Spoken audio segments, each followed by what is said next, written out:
भैया हमारे वकील साहब ने हमको फ़ोन किया और बोले चाचा आप उदास मत हो और आप कोर्ट में नहीं आए। तो हमने कहा भैया तबीयत सही नहीं रहती है और कुछ और दिक्कतें थी, इसलिए कोर्ट में नहीं आ पाए।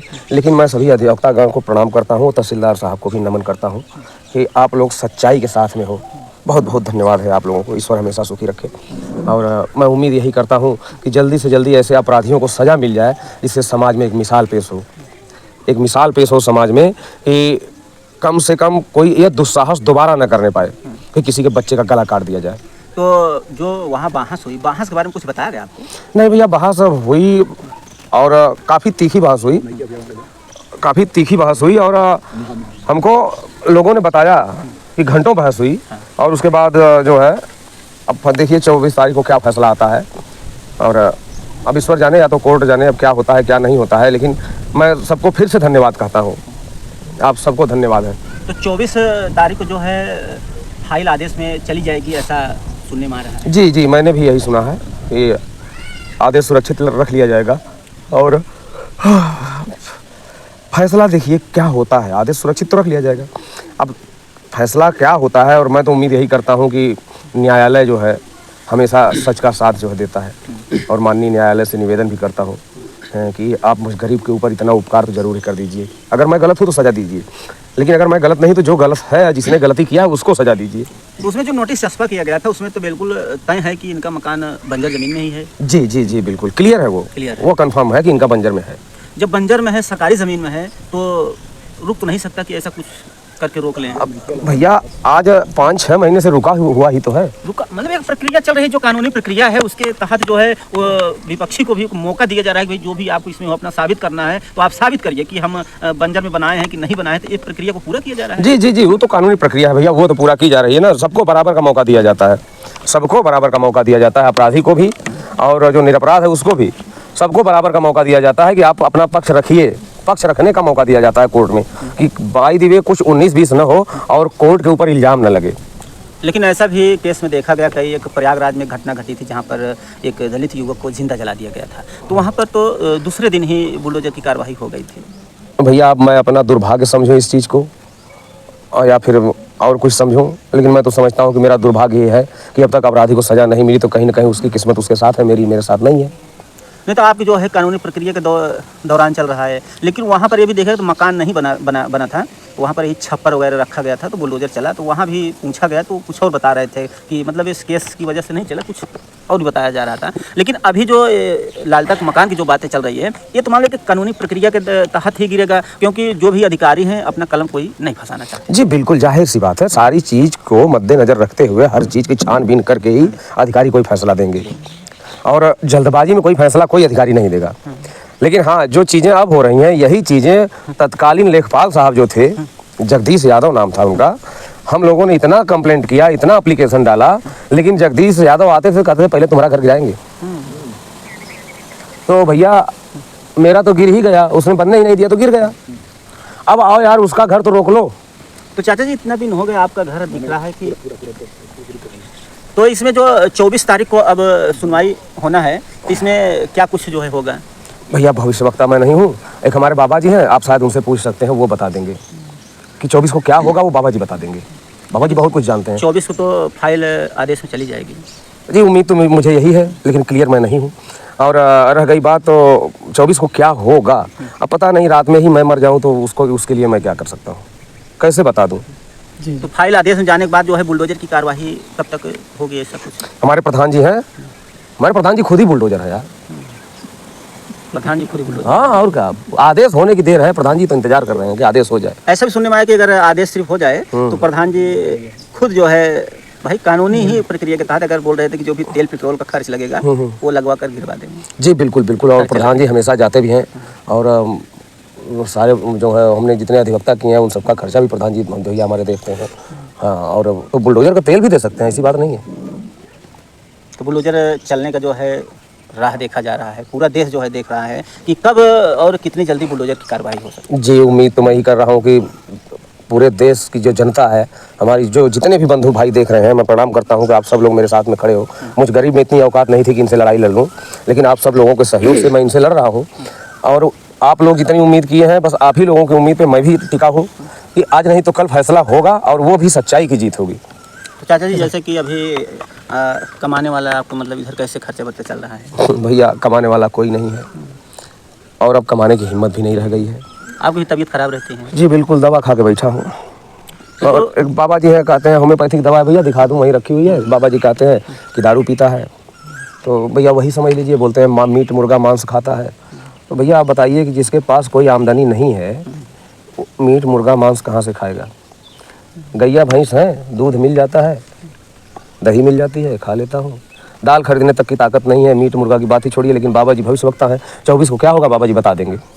तो जो भी दर्शक लोग देख रहे हैं, उन लोगों से यही कहना चाहूँगा, अगर आप लोग इनका हेल्प करना चाहते हैं तो इनका मोबाइल नंबर दिया जा रहा है, जिसमें स्कैनर रहेगा। स्कैनर वही मोबाइल पर जो है स्कैनर रहेगा, वहाँ पर आप जा करके इनसे बात भी कर सकते हैं और स्कैनर पर जो भी आपके हो सके भेज सकते हैं। वो अपना नंबर दे दीजिए चाचा, जिस पे स्कैनर लगा हुआ है, जिससे जो भी इच्छुक हैं देने के, आप हेल्प कर सकें। जी भैया, 95 17 23 63 23 इस नंबर पे व्हाट्सएप पे स्कैनर लगा हुआ है। आशा देवी के नाम से, मेरी पत्नी का नाम से अकाउंट है और उन्हीं का नाम शो करेगा। और कोई गलतफहमी हुई हो अगर तो मुझे आप फ़ोन कर सकते हैं, बात कर सकते हैं एनी टाइम। 95 17 23 63 23। ये जो इनका मोबाइल नंबर है, जैसे ही इसको आप ऐड कर लेंगे तो जो व्हाट्सएप के ऊपर जाएंगे, लोगो लगता है, फोटो लगता है, वहाँ पर स्कैनर दिखेगा। तो वहाँ से आप जो भी हो सकता है आप इनकी हेल्प कर सकते हैं। इनसे बात करना है तो बात भी कर सकते हैं। अब नेक्स्ट टाइम मिलते हैं डायरेक्ट जो है 24। अच्छा, जैसे कि अभी 24 तारीख की तारीख लगी हुई है, जी भैया। तो 24 तारीख को कहीं ना कहीं ऐसा उम्मीद अभी जगी हुई है, नहीं उम्मीद ये समझ लीजिए कि 90% है कि 24 तारीख को कोई ना कोई बड़ा फैसला आ जाएगा और जो इसका लालता का जो अवैध मकान ये बनाया है, ये ध्वस्तीकरण इसका हो जाएगा।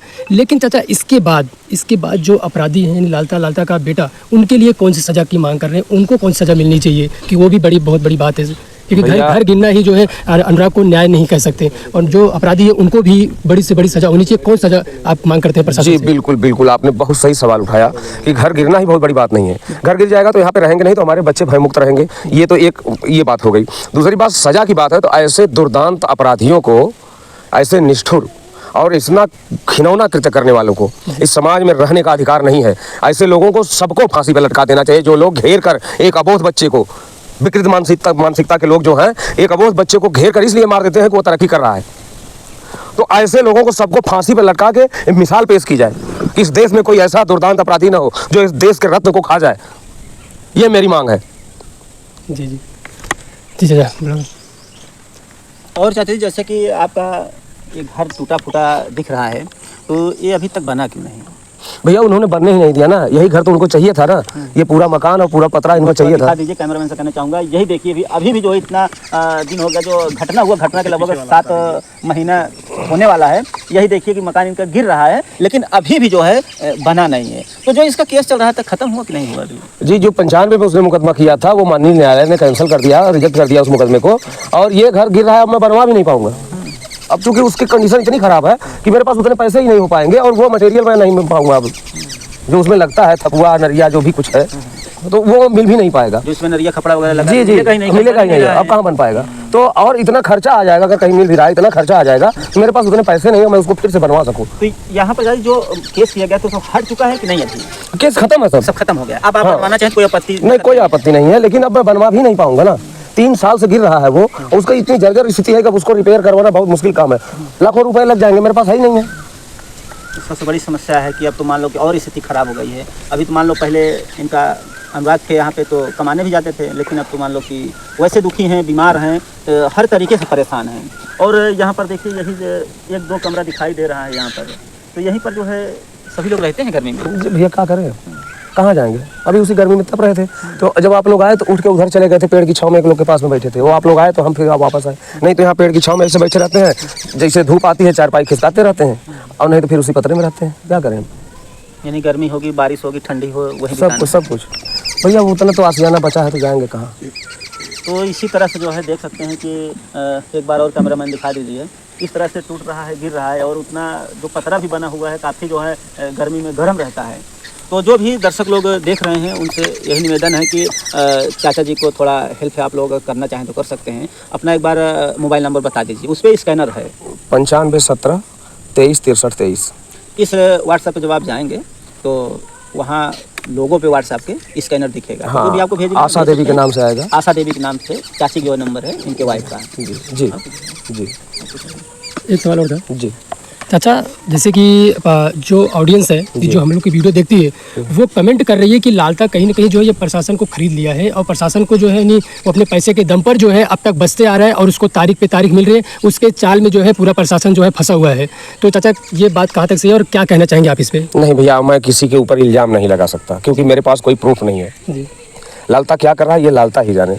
जो पब्लिक बात बोल रही है कि इस तरह की कि पैसा लालता खिला दिया है या ये हो गया है, सिर्फ ऑडियंस को आप क्या कहना चाहेंगे? जो पब्लिक देख रही है, जो अनुराग का न्याय चाह रही है, जो वीडियो देख रहे हैं, समय लग रहा है, उनको आप क्या कहना चाहेंगे? जैसा आपने धीरा धर के रखे हुए इतने दिन से इंतजार कर रहे हैं। तो भैया मैं सबका आभारी हूँ और हाथ जोड़ के सबको प्रणाम करता हूँ कि आप लोग मेरे साथ में हो, लेकिन मेरा वो पोजीशन नहीं है कि मैं किसी को कुछ बोल सकूँ। जी, मैं कुछ नहीं, किसी के ऊपर इल्ज़ाम मैंने आज तक लगाया ना। मैं लालता को लालतवा नहीं बोला, जिसने मेरे बच्चे को मार दिया, तो मैं किसी के ऊपर इल्ज़ाम लगाने के लिए मैं तैयार नहीं हूँ।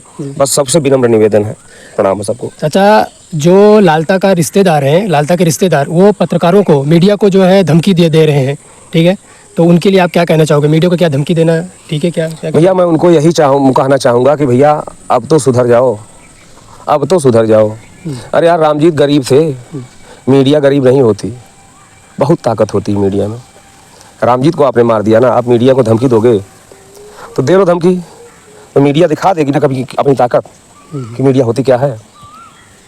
जी। और धमकी किसी को भी देना ये अनुचित है और अपराध है। जी। तो दोस्तों देखा आपने, जैसे कि भी अनुराग के घर पे हम सब मौजूद हैं और चाचा से बात हुई, तो जो भी चाचा ने आपने देखा वीडियो में जो भी बोले, और आपकी दोस्तों कुछ राय है तो कमेंट में ज़रूर करें। मिलते हैं अगली एक नई वीडियो में, तब तक के लिए नमस्कार, जय हिंद, जय भारत।